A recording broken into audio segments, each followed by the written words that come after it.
dia, Lincoln. Bom dia a todos. Foi uma quarta-feira movimentada, assuntos importantes aqui na Câmara. Nós estamos com dois deputados para tentar pegar um pouco o clima de como é que vai ser essa discussão aqui na Câmara a partir de agora. Estamos com o deputado Patrus Ananias, do PT de Minas Gerais, e o deputado Julian Lemos, do PSL da Paraíba. Vou começar com o deputado Julian. Deputado, começar pela Previdência dos militares, que chegou ontem, deve começar a análise mesmo da Previdência dos civis. Mas como é que o senhor vê a Previdência dos militares enviada ontem pelo governo, deputado? Bom dia. Eu acho que, quando se fala de reforma da Previdência, a gente tem que deixar claro, primeiro, que não é uma reforma do governo, tampouco do presidente, é uma reforma necessária ao Brasil.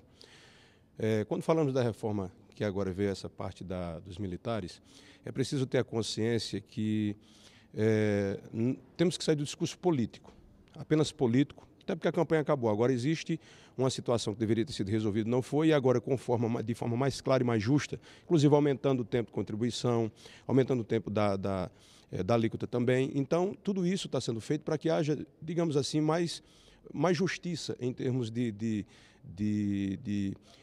aposentadoria dos assegurados, porém, visando tirar aquela parte maior daqueles que mais têm, das aposentadorias, da elite do funcionarismo público. Essa é a ideia. Os militares não poderiam ficar fora, tem que deixar sua contribuição, embora não possa colocar os militares de forma igualitária com os civis, é impossível, até pelo próprio tipo de trabalho que tem. Agora, a demonstração ontem do presidente vir aqui com digamos assim, com esse resquício que precisava para que o Congresso pudesse ter mais entendimento sobre essas necessidades, eu acho que já é um passo muito importante para ver que o governo, junto com o Congresso, já começa a se alinhar. Bom, deputado Patrus Ananias, como é que agora, o senhor que é da CCJ, como é que o senhor avalia primeiro essa reforma da Previdência militar e agora começando então a civil? Com relação à reforma militar, eu não tive ainda oportunidade de examinar com mais atenção o projeto, como farei agora nos próximos dias. Eu não vejo com simpatia essa discriminação entre servidores públicos no país, embora reconheça, sim, que as Forças Armadas têm as suas especificidades, especialmente em preservar a soberania nacional, preservar o patrimônio, as riquezas e a integridade do nosso território. E com relação à reforma da Previdência, a primeira crítica que nós colocamos é que é uma reforma que diz respeito a todas as famílias no Brasil, entra em todos os lares. É claro que nós aqui no Congresso somos representantes do povo, mas eu penso que leis importantes como essa, que dizem respeito ao dia a dia das pessoas, direitos adquiridos, expectativas de direito, deveria ser mais debatido com a sociedade, com as igrejas, com as universidades, escolas, com entidades de empresários e trabalhadores, com os movimentos sociais e não imposta. E é claro que é uma reforma que atende aos interesses do capital, até no sentido de capitalização, né, destinar recursos aos bancos e que penaliza duramente os mais pobres. O único exemplo que eu vou dar, o BPC. Praticamente elimina o BPC desvinculando o salário mínimo. Nós sabemos que o BPC é um salário mínimo direcionado para pessoas pobres, muito pobres, pessoas que tenham mais de 65 anos, incapacitadas para o trabalho e que recebam menos de 1/4 do salário mínimo. Estão mexendo no BPC, na aposentadoria de trabalhadores e trabalhadoras rurais. Então eu penso que é uma reforma que não atende aos interesses do povo brasileiro, especialmente dos mais pobres. Bom, deputados, outro assunto de ontem foi a questão do pacote de segurança, esse lançamento da Frente de Segurança Pública. O deputado Julian Lemos é da área de segurança. Deputado, como é que o senhor acha que a Câmara, o Congresso vai tratar esse assunto? Dá para tratar ao mesmo tempo da reforma da Previdência? Olha, o Congresso é um lugar, o caro colega aí, ele deve saber disso, que é um lugar que se trabalha muito, se produz muito pouco. Se houver boa vontade, sintonismo, ou melhor, sintonia com os interesses da sociedade, eu acredito que não teria problema nenhum.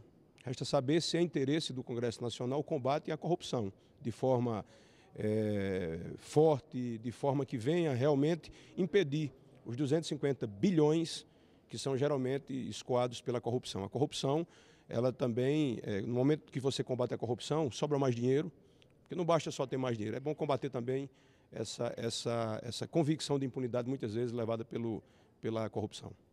Deputado Patrus, como é que o senhor avalia que vai ser essa discussão do pacote anticrime aqui na Câmara? Com relação ao combate à corrupção, não há dúvida.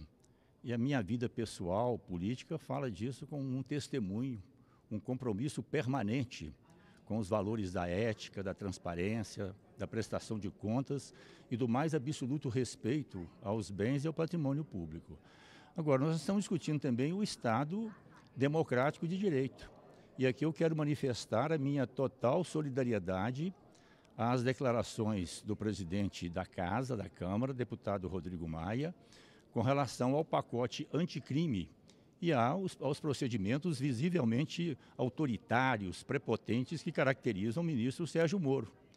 Ex-juiz, abandonou a magistratura, depois de fazer as condenações, inclusive do presidente Lula, para assumir um cargo político, deixando claro que ele tem as suas preferências, tem a sua leitura da realidade, tem a sua ideologia conservadora, de direita, retrógrada, muitas vezes a serviço dos interesses, né, do capital, como de resto é a característica deste governo.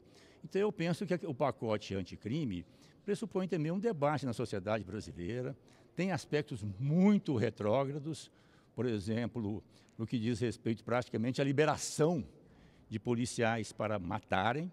Nós queremos sim combater o crime e a violência no Brasil, queremos preservar a vida, mas em todos os sentidos, e não possibilitar que este ou aquele setor possa usar ou utilizar das armas que a sociedade lhe confiou. Então, eu estou inteiramente solidário com a declaração, com a postura do presidente da Casa, deputado Rodrigo Maia, e esse assunto deverá ser discutido também com mais vagar nesta casa e também ouvindo, como sempre defendo, a sociedade brasileira. Bom, deputados, além disso tudo, ontem teve sessão no plenário, votação de projeto importante, foi aprovado o texto principal, um projeto que pode permitir que companhias aéreas internacionais, estrangeiras, tenham 100% do capital de companhias aéreas nacionais. Foi aprovado o texto principal, destaques ficaram para a semana que vem. A Dini Moraes conta como é que foi. A liberação para que estrangeiros sejam donos de 100% de empresas aéreas brasileiras vem sendo alvo de discussões e disputas há pelo menos 3 anos. Os deputados retomaram o debate na terça-feira, mas só conseguiram votar a proposta nesta quarta-feira, depois de muita discordância. Para quem vem aqui na tribuna falar que não existe capital estrangeiro no Brasil, é só ver que tem capital estrangeiro na Gol, que a Avianca é capital estrangeiro, que a Azul se associa. Isso já existe. O problema é o controle. É o controle. Se você passar de 49%, então pode entrar qualquer empresa aérea e determinar toda a política aérea brasileira. Nós estamos abrindo capital, mas nós não estamos discutindo a mão de obra nacional. Como é que ficarão os trabalhadores brasileiros? Os aeroviários, por exemplo, que trabalham em todos os aeroportos do país. Esse debate tem que ser melhor aprofundado por essa casa. Nós estamos dando uma permissão excessiva de operação de empresas estrangeiras em relação às empresas aéreas nacionais.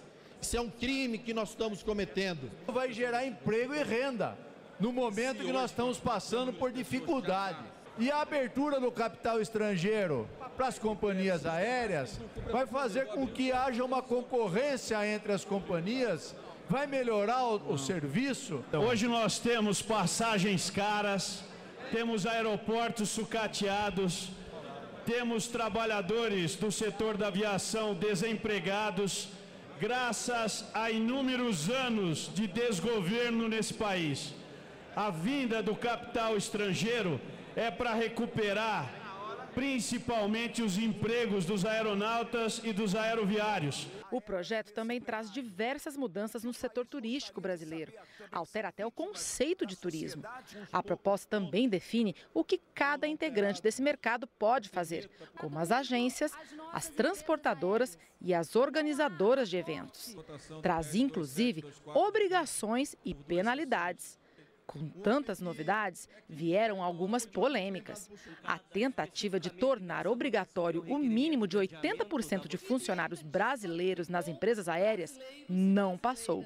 Por outro lado, foi mantido o limite máximo de contratação de um comissário estrangeiro para cada 2 brasileiros. Ele segue no mesmo espírito da lei, que é de abrir mercado, que é de desenvolver o país, que é não criar reservas de mercado. O interesse do país é de que nós tenhamos um setor dinâmico, competitivo, que também não inviabilize que uma companhia estrangeira venha se instalar no Brasil em virtude de uma reserva de mercado. Nós corremos o risco, senhor presidente, de um voo internacional, se uma empresa quiser, não ter um tripulante sequer que fale português. Porque vai poder contratar 100%. Como é que nós vamos ter um voo internacional e eu quero falar minha língua, partindo do Brasil, não tendo tripulante que fale português? A votação ainda não terminou.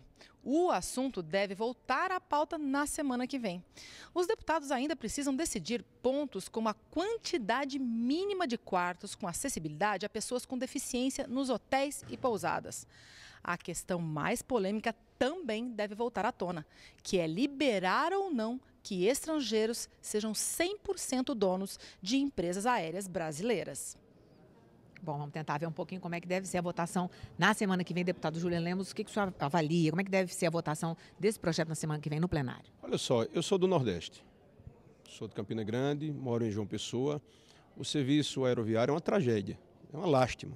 Caro, ruim, não tem oferta, é do jeito que eles querem.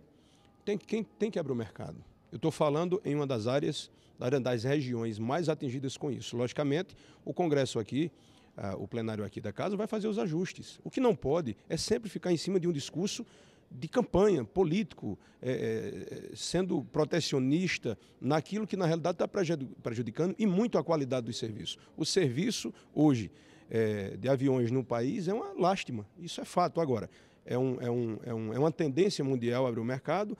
Lógico que esse tipo de discurso de que não vai ter pode correr o risco de não ter um funcionário que fale português, isso não existe, isso já começa a entrar na fantasia. Eu não tenho dúvida que, devido à tendência mundial de abertura de mercado, acontecerá a votação e o mercado será aberto e só quem vai ganhar é o povo com isso, gerando impostos, qualidade, inclusive na questão dos aeroportos também. Deputado Patrusano Anísio, como é que você acha que vai ser essa votação semana que vem? Eu penso que nós devemos esclarecer bem as coisas. Quando se diz, por exemplo, que o capital internacional vai promover o desenvolvimento do Brasil, é uma mentira, é um equívoco. O capital procura lucro. O que eles querem é ganhar dinheiro. O que não quer dizer que nós devamos fechar as portas do Brasil. Não. Agora, é importante que o capital internacional seja devidamente normatizado, como é nos demais países desenvolvidos, inclusive países capitalistas, nos Estados Unidos, nos países da Europa. Ensinou o general Charles de Gaulle, o grande estadista francês, que as nações não têm amigos, as nações têm interesses relacionados com o seu povo, com o seu projeto de nação. Da mesma forma, o capital, o dinheiro, não tem pátria, ele busca o lucro. Então nós precisamos de um Estado democrático de direito, mas que preserve a soberania nacional, que preserve os interesses do nosso povo, que formule um projeto de nação, de desenvolvimento econômico, social. É nesse sentido, por isso nós somos contra essa entrega completa do capital em relação às companhias aéreas, que tem a ver, inclusive, com a soberania espacial do Brasil, com a preservação dos nossos interesses. Então, o que nós estamos vendo no Brasil hoje, na leitura que eu faço, respeitando sim as pessoas que pensam de forma diferente, é que nós temos um governo que está rigorosamente a serviço, de um lado, dos interesses hegemônicos dos Estados Unidos, como nós vimos agora nessa viagem triste que o presidente da República fez aos Estados Unidos, entregando o Brasil, se colocando numa posição subalterna, e de outro lado, um governo a serviço dos interesses do capital. Claro que nós queremos o capital, mas que ele seja devidamente normatizado e que preservemos os espaços de interesse nacional e estimulemos efetivamente também o empresariado brasileiro. Ok, deputado Patrusano, o deputado Julian Lemos vai falar só mais um pouquinho para a gente encerrar. É exatamente esse discurso que a gente tem que combater. Tudo o que o governo hoje faz está ruim, Nada está... Olha só, o Lula foi presidente do Brasil, ele fez coisas boas. Mas eu já vi que no momento que o presidente sentou na cadeira, tudo que ele fizer é ruim. O que interessa aqui é o bem do povo, é exatamente o desenvolvimento. Há interesse, sim, não só do país, mas existem interesses políticos aqui. A gente tem que ver aquilo que na balança possa favorecer o povo. Esse é o nosso interesse. Ok, deputado Júlia Lemos, PSL da Paraíba, deputado Patrulho Ananias, do PT de Minas Gerais. Obrigada pela entrevista. Vamos voltar com o Lincoln.